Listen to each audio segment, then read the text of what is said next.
Tous nos cœurs brûlent cette espérance du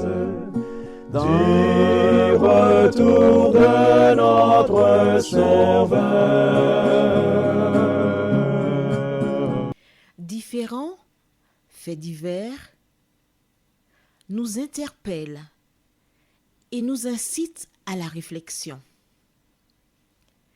Ils annoncent un événement imminent et d'une grande importance. Mais comment l'analyser? En écoutant Jean-Claude qui, à la lumière de la Bible, t'accompagnera et te permettra d'être prête, d'être prêt pour le retour de Jésus. Note que les éditions spéciales sont disponibles sur YouTube. Quelle est la réponse 2? Le 2, c'est le chiffre. Je te salue fraternellement en Jésus-Christ, le Sauveur du monde. C'est Jean-Claude qui partage avec toi cette nouvelle série qui s'intitule « Découvrir la vérité ». Marco et moi sommes là encore grâce à Dieu, afin d'œuvrer ensemble pour la prédication de l'Évangile. Aujourd'hui, nous verrons ensemble ce même jour. Juste avant, prions. Seigneur, qu'il est agréable de voir que tu es bon pour nous. Alors que nous prenons à nouveau la parole, donne-nous, ô Dieu, de nous laisser conduire par le Saint-Esprit dans toute la vérité. Au nom de Jésus, Amen. Rappelle-toi, nous avons vu précédemment qu'Abraham avait demandé à Dieu de bénir Ismaël. Et je te lis à nouveau le début du verset 20.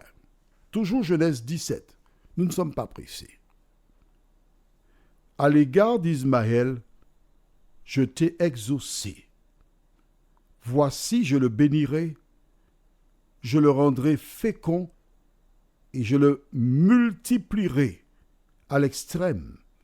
Il engendrera 12 princes et je ferai de lui une grande nation. Pourquoi je reviens sur ce texte aujourd'hui?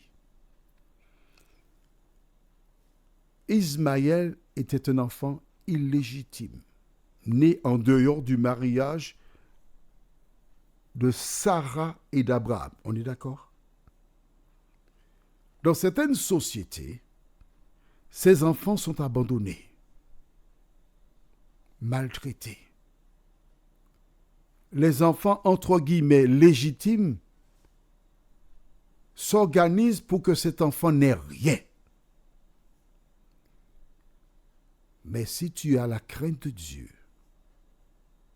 si tu crois que Dieu est le juste juge, si tu lis la Bible, ton devoir, c'est de t'assurer que ce qu'on appelle communément ta demi-sœur ou ton demi-frère, il n'y a pas de demi, c'est une sœur ou un frère tout court, doit être traité avec respect. Je m'adresse à toi. Tu as un enfant avec une femme? Tu as un devoir. T'assurer qu'il ait de quoi subvenir à ses besoins. Parce que Dieu s'est occupé d'Ismaël, un enfant illégitime. Pourquoi Ismaël n'avait rien demandé? Ce n'est pas de sa volonté s'il était sur terre. Mais Dieu aime tous les hommes. D'où la nécessité pour toi de faire ton devoir à l'endroit des enfants que tu as mis au monde. Attention, Si tu ne le fais pas, tu auras des comptes à rendre à Dieu lors de son avènement. Que s'est-il passé ce même jour? Nous lisons dans Genèse 17, les versets 22 à 27, ce qui suit. Lorsqu'il eut achevé de lui parler, Dieu s'éleva au-dessus d'Abraham. Abraham prit Ismaël, son fils, tous ceux qui étaient nés dans sa maison et tous ceux qu'il avait acquis à prix d'argent, tous les mâles parmi les gens de la maison d'Abraham, et il les circoncit ce même jour, selon l'ordre que Dieu lui avait donné. Abraham était âgé de 99 ans lorsqu'il fut circoncis. Ismaël, son fils, était âgé de 13 ans lorsqu'il fut circoncis. Ce même jour, Abraham fut circoncis ainsi qu'Ismaël, son fils. Et tous les gens de sa maison, nés dans sa maison ou acquis à prix d'argent, des étrangers furent circoncis avec lui. Aujourd'hui, nous prendrons le temps pour découvrir deux choses importantes. La première, lorsque Dieu a parlé de la circoncision, parce que c'était le même jour, Abraham, qu'a-t-il fait? Tous les hommes, quel type d'hommes qu'il y avait avec lui? Verset 27, et tous les gens de sa maison, nés dans sa maison, ou acquis à prix d'argent, des étrangers furent circoncis avec lui. C'est-à-dire des esclaves furent aussi circoncis. Des esclaves qui venaient d'autres nations. Ce n'étaient pas des Hébreux. Toutes ces personnes, en se faisant circoncire, devenaient membres du peuple de Dieu. Je t'expliquais lors de la circoncision que j'ai tenté de l'être, mais ça coûtait une certaine somme que je n'avais pas. Je n'ai pas été circoncis. Mais ce même jour, toutes les personnes qui se trouvaient en compagnie d'Abraham furent circoncis pour obéir à la parole de Dieu. Que retenons-nous? Que lorsqu'on parle des Hébreux, des Juifs, ils ne sont pas purs. Parce qu'à l'origine, les esclaves qui étaient des étrangers furent circoncis et à la longue, certains devinrent membres à part entière du peuple juif. Deuxièmement, Abraham, il a douté, puisqu'il a dit à Dieu qu'Ismaël vive devant toi. Mais vois-tu, sur ce plan-là de la circoncision, il n'a pas hésité, il n'a pas attendu le même jour. Il l'a fait. Pourquoi je t'en parle? C'est pour te montrer qu'en tant qu'humain, tu peux avoir des hauts, des bas. Sur certains plans, tu peux avoir... On va prendre un exemple scolaire. À l'école, quand j'entrais dans la salle pour l'histoire, je m'asseyais et j'écoutais attentivement le professeur. Je lisais la leçon une fois, j'avais 18. En sciences, oh là là, c'était tiré par les cheveux, 12. En maths, alors ne parlons même pas, en dessous de 10. Je n'aimais pas ça du tout. Et dans d'autres matières, j'avais de bonnes notes. Qu'est-ce que je voudrais te faire comprendre? C'est que si dans certains domaines, tu n'as pas encore atteint la pleine connaissance, mais dans d'autres domaines où tu as la pleine connaissance, donne le meilleur de toi-même. Abraham, il n'a pas cherché à comprendre, il a obéi sans hésiter. Quand nous parlons des personnes, nous les regardons et parfois nous les jugeons. Nous tenons des propos déplacés. Mais à travers la vie d'Abraham, toi qui m'entends, un homme qui a erré, c'est vrai, parce qu'il a douté. Il a eu un enfant illégitime, mais rappelle-toi que c'est Dieu qui a appelé Abraham. Dieu étant omniscient savait qu'il aurait eu un enfant illégitime. On est d'accord? Bien, mais il l'a appelé quand même. Pourquoi? Afin de te montrer que celles et ceux qui l'appellent ne sont pas parfaites, ces personnes. Elles ont des faiblesses, elles ont des manquements. Mais celui qui les a appelés est fidèle et juste.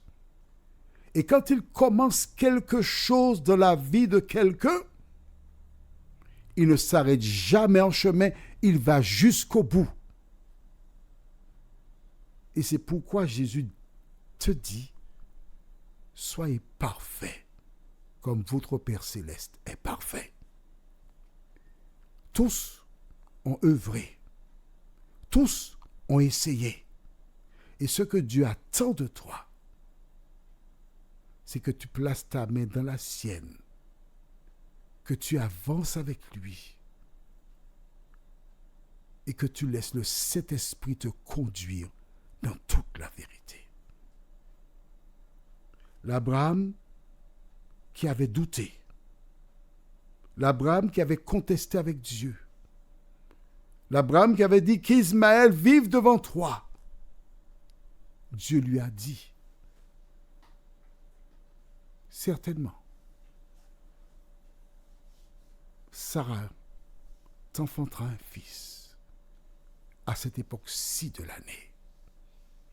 Vois-tu, celui qui s'appelle ou qu'on appelle Dieu demeure un mystère. Et beaucoup de personnes cherchent à le définir, mais tu ne peux pas définir Dieu. Car ton cerveau limité ne saurait comprendre l'illimité. Tout ce dont tu as besoin de savoir, tout ce qui compte pour toi,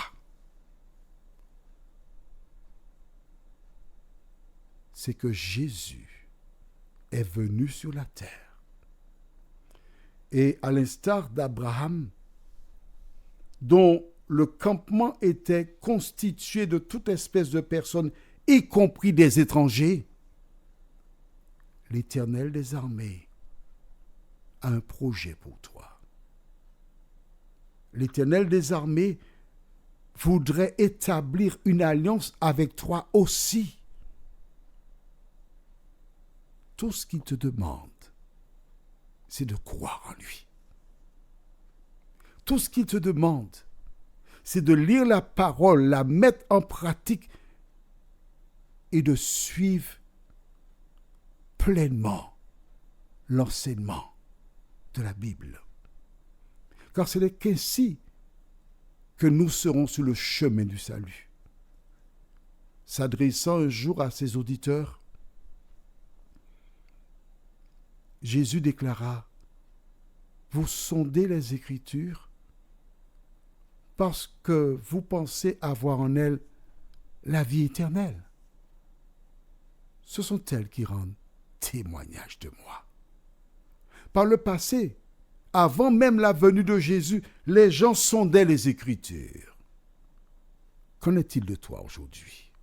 Prions, notre Seigneur et notre Dieu. Nous avons honte, car plusieurs parmi nous, nous lisons les Écritures, nous reconnaissons, mais souvent nous la laissons de côté. Que le Saint-Esprit nous aide à nous reprendre en main. Au nom de Jésus. Amen.